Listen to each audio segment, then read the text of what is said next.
And here I have the Filtrete filters, air filters. This is the 24x1. These are the 300. And this is the basic filters, which is good because you want to be able to have your return be able to breathe and not be too thick and block your system from running correctly.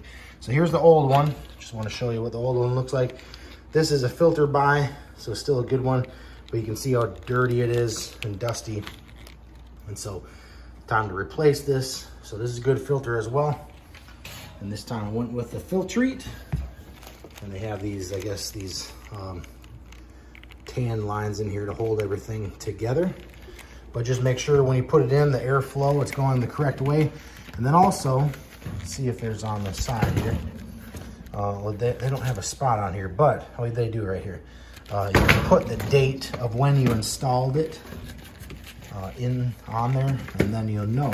Okay, so we got it in there.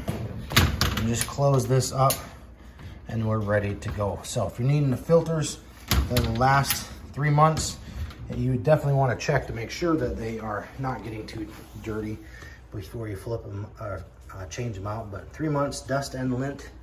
And yeah, can highly recommend definitely pick up a pack of these.